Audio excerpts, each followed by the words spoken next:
Hey everybody, welcome back to our channel, and this is our first video of 2024, so happy new year. Hope everyone had a lovely Christmas. This is actually going to be a different type of video because today we're going to be talking about our camera equipment that we use. So we've been actually meaning to make this video for quite a long time now, and we're finally getting around to doing it. Every time we do a Q&A, whether it be on Instagram, YouTube, whatever, people always are interested to know what sort of camera equipment we use. Do we use a lot of camera equipment, and it's always like a comment kind of hanging around, and as Samantha said, we've always wanted to make a video about this, never got around to it, but today we're going to spill all. We're going to tell you exactly what kind of camera equipment we use, when we might use it in some of our videos, and yeah, just give you a better idea of basically what kind of camera equipment we use when we make our travel vlogs. So before we get into it, you don't actually need all of this camera equipment. This is just what we use because we have a particular style that we like to film in, so these all this camera equipment kind of allows us to do that. So here's a list of the camera gear that we use. Each specific camera and lens will do a certain job, so we use a variety of different cameras and lenses because some cameras will be better suited to a particular situation. So we have two Panasonic GH5s, we have 4 lenses for them, we have the GoPro Hero 10, we have a DJI Mavic Air 2 drone, a Canon G7x Mark II, a small rig cage, and then the additional accessories that we have is we have a waterproof case, a tripod, mounts for different angles, and a Rode mic. So starting with our main camera that we use, it's the GH5, and we use a 7-14 wide angle lens. We're actually using it now, and this is essentially our vlogging camera. It has a nice wide angle so you can see a lot in the shot. The wide angle really gives the viewer a better idea of what's going on because not only can we fit ourselves in the shot, but also the background will be visible too, so you can really get a sense of what's going on. So this is what you call A-roll, or essentially the main footage or the primary footage. We combined the setup with a Rode microphone. Now the GH5 actually has an internal microphone as well, and it sounds a little bit like this. So yeah, as you can hear, the audio is not that bad, but it's not as clear as when we have the Rode mic plugged in. And in a room like this where it's quite quiet and it's quite calm, it's not overly, different, I guess you'd say, but if we're out on the street or we're in a crazy busy city or something like that and we're using the internal microphone, it can become, I guess, a little bit annoying. So yeah, a recommendation for us is definitely get an external microphone. There is an old saying that people will click off a video if it has bad audio. Yeah. It was really sweet. Oh. Yeah, all the little outdoor tables and everything they have. Before they click off a video that has, say, bad images or something like that. So audio is crucial. So next up is our second camera. So it's another Lumix GH5. This is the GH5S, and we use this for B-roll. So B-roll is basically secondary footage or overlays, and this means if we're speaking about a particular topic, we will use overlays to help describe what's going on. So for example, if you take this clip of Keelan at the Monkey Temple in India, we have our main footage of Keelan speaking into the camera, but then it cuts to overlays to coincide with what he's actually talking about. Okay, so we've arrived at the Monkey Temple and we've been offered a guide. Our driver knew somebody who could be a guide for us. He was actually born in this temple. His name is Ravi, very nice guy. We also use this as well for like the slow-mo or the kind of B-roll clips where we've got music and things over it as well, so it's a really, really good camera for things like that. So the 3 lenses that we use with the B-roll camera is, the main one basically is a 12-60 Leica lens, so this would be used for say 70% of what our B-roll is, so it's a really, really good lens, 12-60, which means I've got a variety of different, I can go wide angle, I can also zoom as well, which is really, really cool. So yeah, that one would be used probably the most. Yeah. So next up is this tiny little lens here, and this is a prime lens, and this is probably our favourite. Honestly, we love this lens. This is a little beast of a thing. It's a 25 fixed lens, so there's no zoom. It's crystal clear. We use this for an awful lot of B-roll, especially if it's something so close. So like if it's like a zoomed in type of shot, it will just make it so crisp, so clear. It's so clear, so cinematic. Yeah, it is. It's lovely, and I think this was only like 125 euros as well, which is an absolute steal. So again, this wasn't something that we were sort of looking for, but when we used it and we tried it out with some footage, it just looked incredible. So this is definitely a big part of our camera gear. It took us a while to actually use it. We had it for a long time, and we've only really started to use it, say, in the last year, and we use it an awful lot now, and even for photography it takes really nice pictures. The great thing about this lens is that the subject of the object just sort of jumps out of the shot. So for example, in the Christmas markets in Poland, we use this lens a lot, and it just made things so crisp and clear. Also, when Samantha was dressed in the Indian sari, we were able to use this lens to kind of get that really up and close detail on like the dress and the design and things like that. So for occasions like that, this lens is definitely brilliant. Yeah. Last one. This is the black sheep of the family. This is a 45 to 150, so this has a serious zoom as well. This doesn't get used that much. It's probably been used 5-6 times maybe, I don't know, but yeah, you see this one also has a zoom as well. So sometimes with camera lenses, some of them will do the same type of job as well, so it kind of, we do bring it with us, but it's very rare that we actually go to it. But yeah, this is a 45 to 50 Panasonic. So if you just see, I don't know if it will zoom, but yeah, kind of goes like that. So you get, if you're far away, I would say this would be really good on, say, if we ever did a safari or something like that. Yeah. There's a certain situation that you'd use that type of lens in. So another aspect of our videos is, of course, our drone. Honestly, we love this. We get so many positive comments about it. People just seem to love the drone, and we love the drone as well. The drone is a great addition to your camera setup, partly because it just shows so much of the shot. Nothing will explain a situation better than a drone shot. Yes, the drone covers everything. It really shows the viewer a bigger picture of what's going on. So for example, if we're in a ski resort, say in Poland, and we're talking into the camera, nothing is really going to describe that ski resort like a drone shot. So the second that we put the drone in the air, the viewer then will get an idea and be like, okay, right, now I know exactly where they are, what they're doing, and yeah, generally it looks amazing. Again, here we are on a beach in Southeast Asia, describing the scene, but it's just a headshot, so we'll just add a drone shot in, and now you'll get a better idea of everything. So we use a DJI Mavic Air 2, and it's a fantastic drone. Honestly, we've never really had any issues with it. Only one time it actually malfunctioned, and it ended up in the river in Krakow. Unfortunately, the drone is no more. If you can see beside me here, we have the Vistula River, and the drone is currently in that. But DJI kindly sent us a brand new one, so yeah. It was fine. On the topic of something disastrous happening like that, we can't stress enough the importance of clearing your SD cards when you've been filming. So like we tend to try and clear the SD cards that night. So for example, if we're out filming all day, we'll come back and transfer the footage from the SD card to our hard drives. Simple reason is basically, if something like that happens where you A, lose your camera, or B, the drone goes in the water, you're not going to have that footage ever again. So the main problem is actually the footage, because you can always get another camera or get another drone or whatever that, but if you lose that footage, it can be gone forever. It would be impossible in many cases to actually save it, and also to refilm it again. Sometimes you get these moments where it's just a one-off and you've just captured it, and it would be almost impossible to repeat that. So definitely clear your SD cards frequently. If you're as OCD as us, every day will be the adequate amount. We learned the hard way. So we had actually mixed, we never do it anymore either, but the memory card from the drone we had used also, I think, in our GoPro, and we had done a tour. It was actually in Poland, and that footage was on that same memory card when the drone malfunctioned, went in the river, so we lost out on that. Thank God it wasn't a lot of footage, and it wasn't so bad, but now we just make sure that everything is cleared, so if a situation like that happens, that's completely out of your control as well. I mean, the drone malfunctioned, that, you're not going to lose any of your footage. Bye, drone!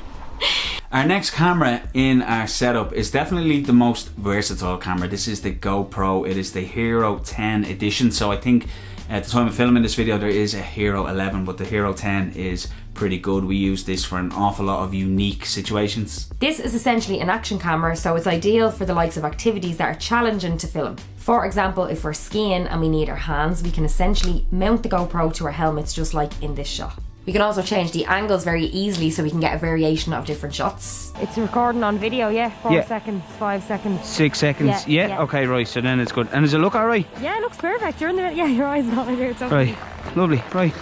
Let's rock and roll.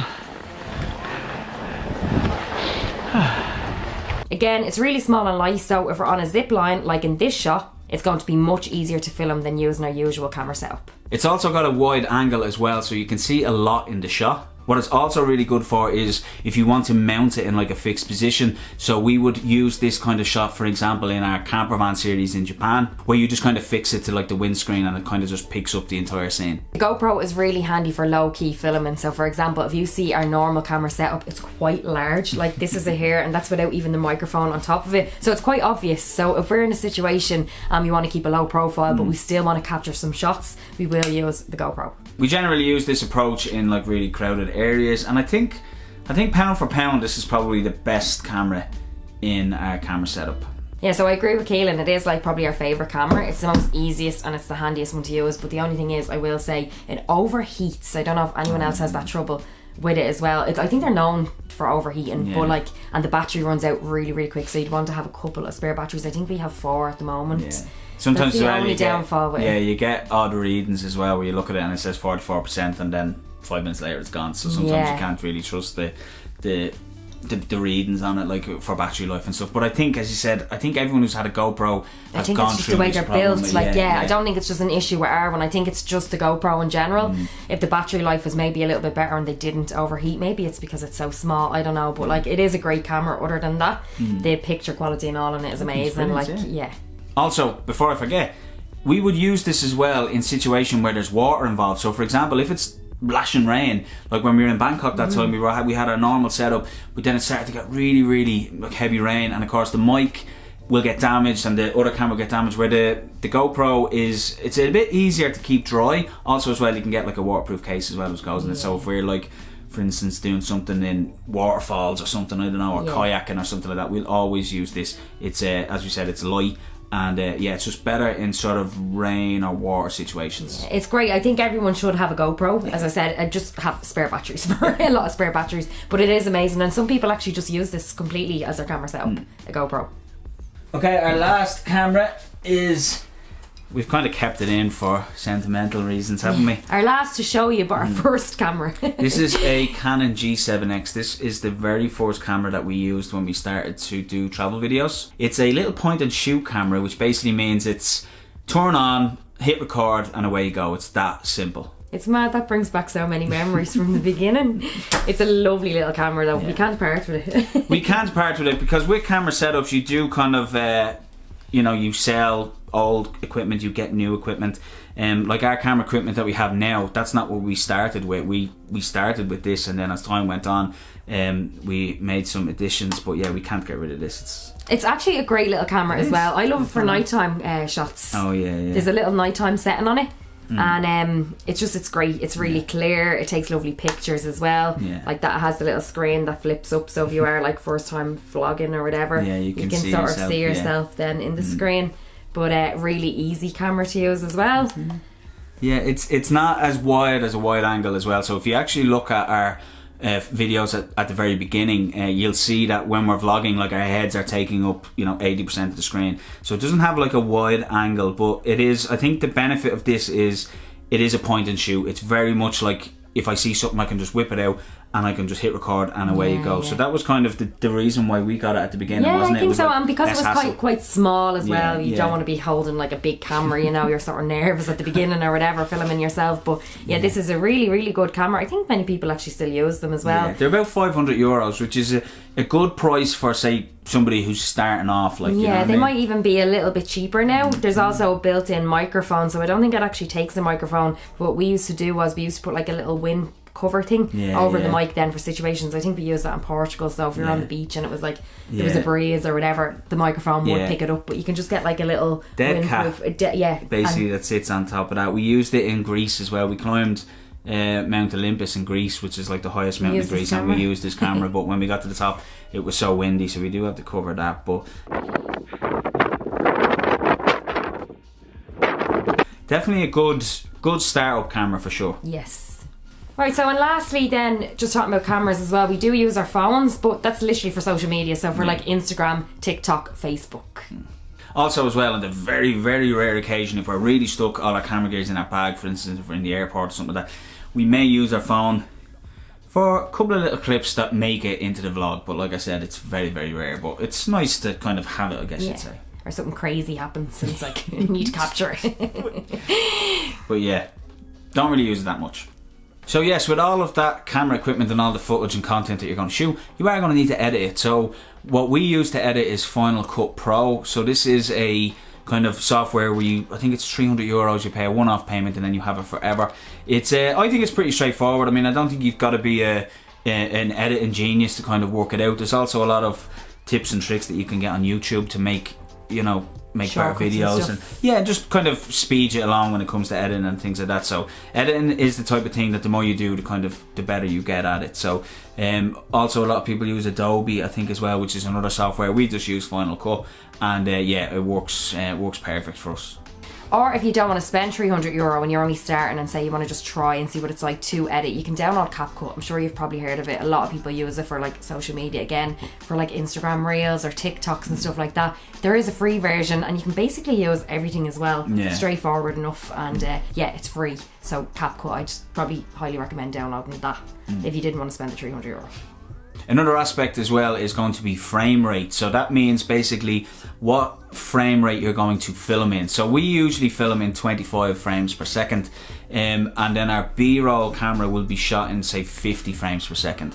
So the reason that the B-roll is shot in 50 frames is because if we want to slow that footage down, it will be halved, which makes it 25 frames as well. So it's very important that if you're going to slow footage down, that the frame rate is doubled, or even it can go up to 200 frames per second. It just depends, but general rule of thumb is to just double what you're filming in, basically. So if we shoot in 25, we'll just do the B-roll in 50.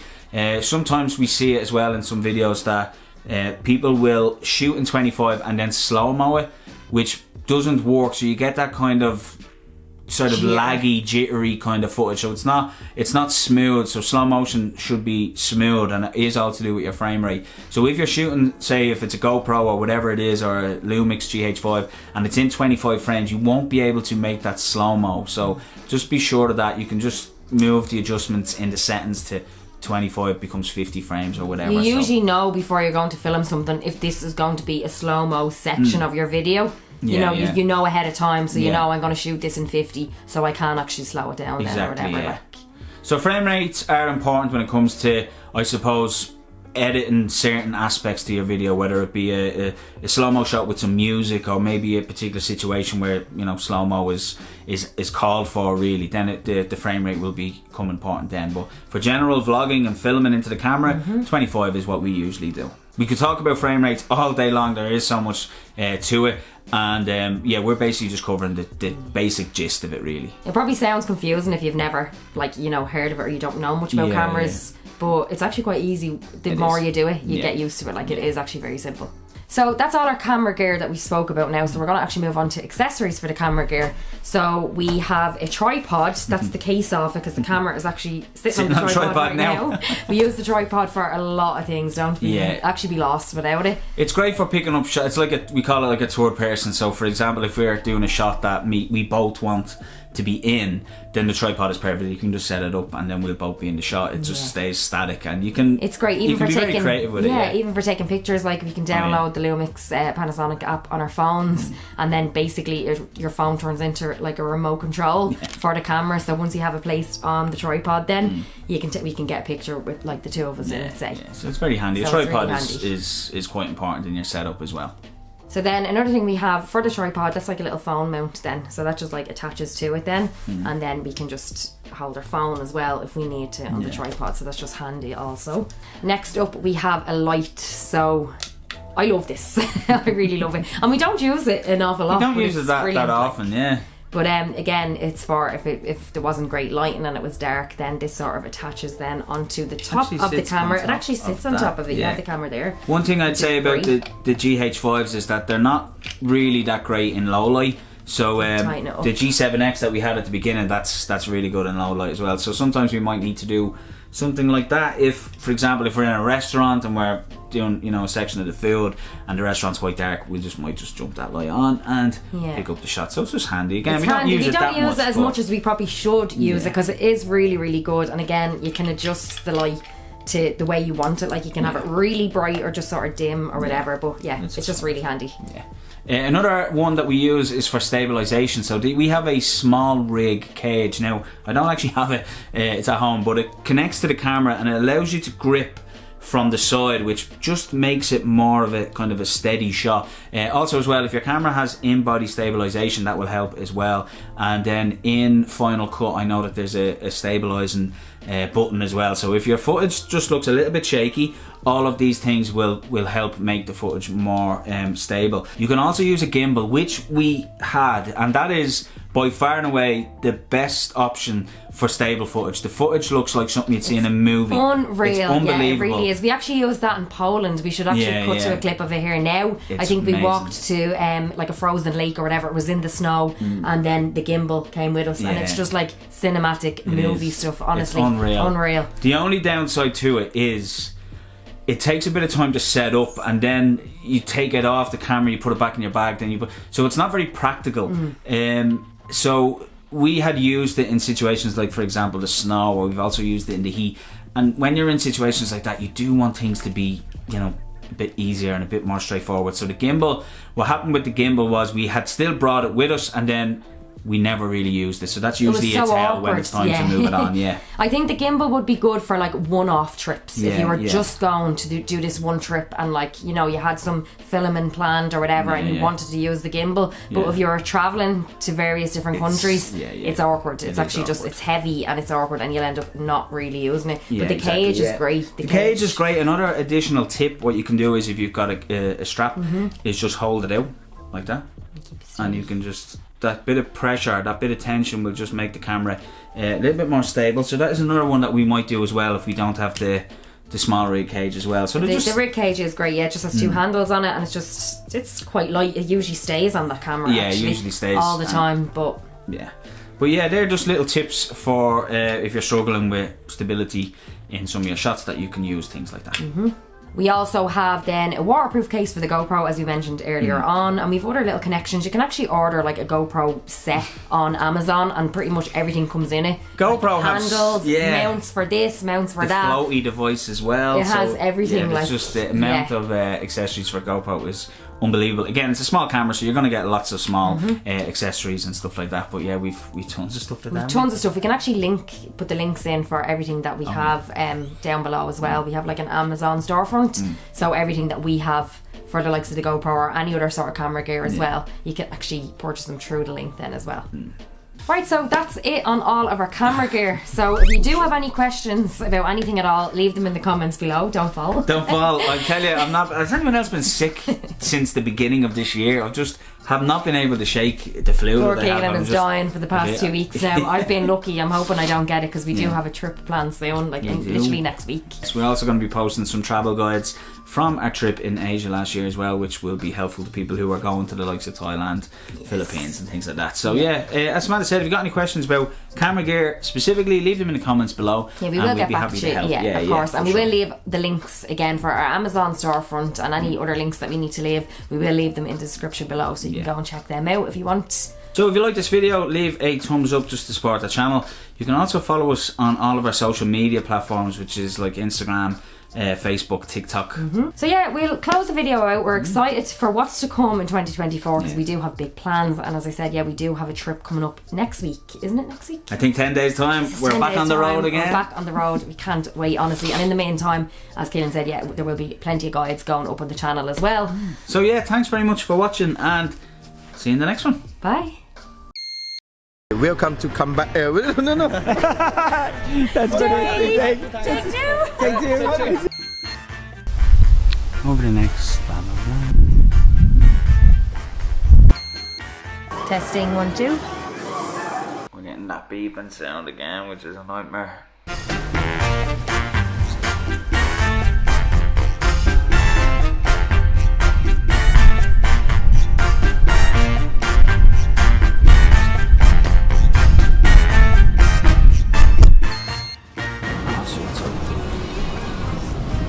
Oh, it's a camera. It's a video camera. Thank you. Okay, mic check. Michael check. 1, 2. Bye. Yeah, it's recording. We are not 100% sure how much we can film, if we're even able to film. Saw you on YouTube. You saw us on YouTube? Ah, okay. Do you like the videos? Yeah, we love them. Ah, thanks very much. Put it there, bud. Yeah. Yeah, you too. Thanks, I have that on camera. Hello, hi. Hello. Very well, thanks. Testing 1, 2. No. Do you want to say hello on the camera? We just have to try to get down without falling. And film it. And film at the same time. You okay there? Being nice. Give it a bit of a... I don't want to go. God, this must look weird on the camera, doesn't it?